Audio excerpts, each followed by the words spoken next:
niyong kalimutan mag-like, share, comment, and subscribe sa aking YouTube channel.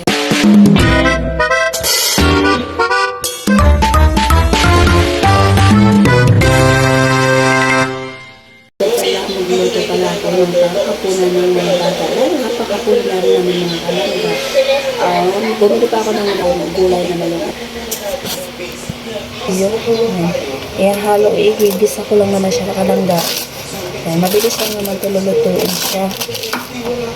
Kahit gigisa mo lang siya o pakalo mo siya dinas, masarap po.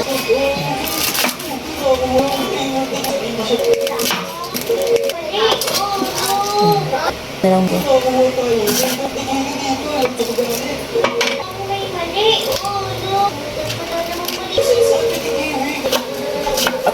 Gisa mo lang ito. Masustat. Dami bilhin. Malagyan rin tayo ng bawang, sibuyas.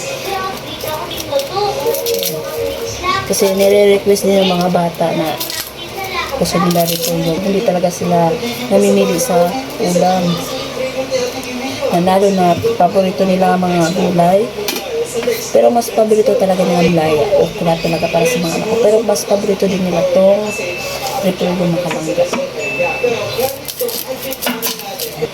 Malakihiwan ko na. Magpakamer. Gusto ko rin kasi namimiss ko na magluto ng repolyo. Sabi ko, bibili na lang ako sa palito pa. Mga ulam na makalangga. Dagdag na lang din kahit dagdag na rin sa ulam.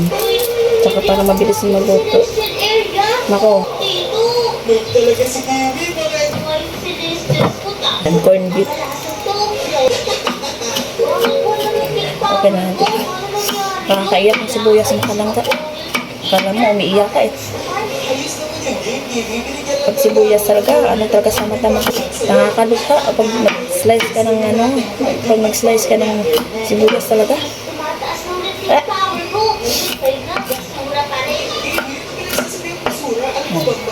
Pabilisan lang ito makalangga na luto. Hugasan muna natin yung makalangga. Repolyo. Ayan, mga natugasan muna natin para malinis na, para gigisahan ko na lang ito. Ayan.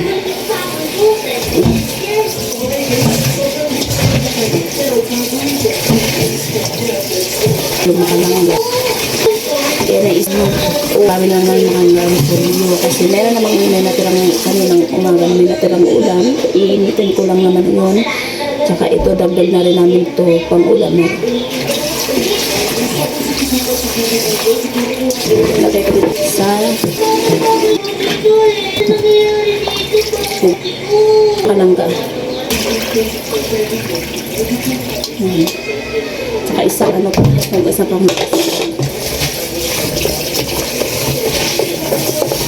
basahin natin ito.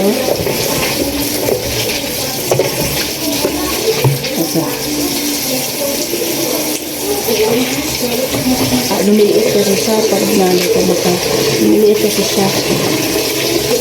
Pero kahit sa hindi na sa makalangga, sarap. Kahit ano namang pwedeng ihalo dito sa repolyo.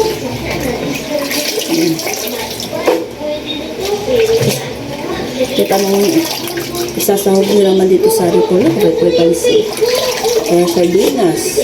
Or siya, makalangga corn beef. O okay na rin ito. Beeflo. Depende sa pagluto nyo kung anong recipe yung gusto nyo. Hugasan mo na siya makalangga.